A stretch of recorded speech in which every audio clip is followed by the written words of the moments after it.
आमे माने जीवन रे बहुत गुड़ा काम कला परे कहीं असफलता प्राप्त करती आम मान मध्यरु बहुत गुड़ा लोकों मन ए कथाटी उंकी मारुथिब।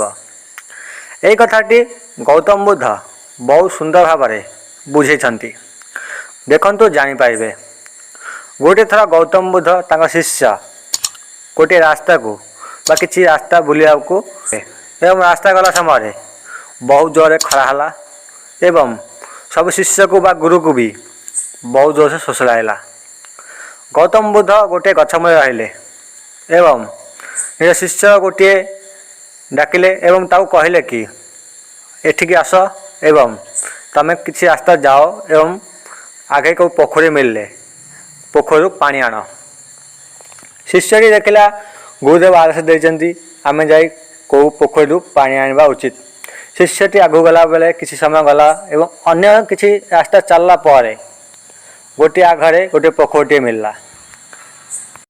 पोखरी चारि कहीं जो देखला शिष्यटी देखा पाइला कि गोटे पक्षे गोटे लोक निज गाईटी को गाधोई अच्छी अन्य पक्षे गोटे माइग्नाटी निज कपड़ा बा निज खदी को सफा कर अच्छी।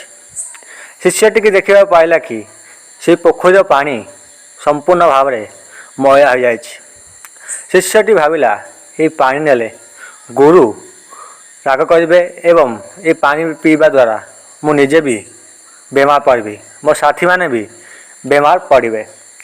शिष्यटी कथा भाविला एवं से चलीगला। चली जाई निज गुरु को कहला कि गुरुदेव से पोखरी रे एमती एमती होइछ।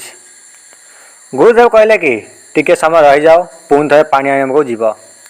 किछि समय गला पर पुणी से शिष्य को कहले जाओ एथर देख पोखरी भी किए नथिबो तो पानी नहीं आसब आम पीवा को बहुत शोष लागलानी।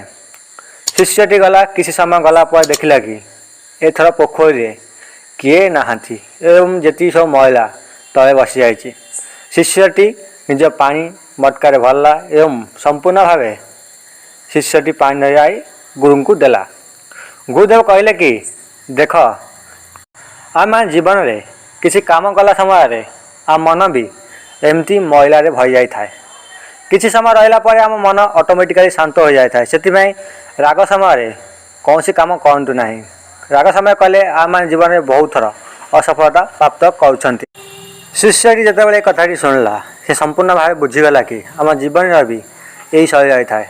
कहानी आपको केमती लगला एमती मोटिवेशनल स्टोरी पे आम चैनल को सब्सक्राइब करूँ एवं एमती नुआ नुआ किसी मोटिवेशनल स्टोरी आपको शुणेकी आप जीवन परिवर्तन करने को चेष्टा। तो वीडियोटी भल लगे निजे लाइक करूँ एवं आप मैंने केमती वीडियो लगला निजे कमेंट करूँ एवं चैनल को सब्सक्राइब करूँ पाखे बेल आइकन को ऑन करूँ जेपरिक आम कौन से मोटिवेशनल स्टोरी आप छाड़ू आप वीडियो प्रथम देखिपारे।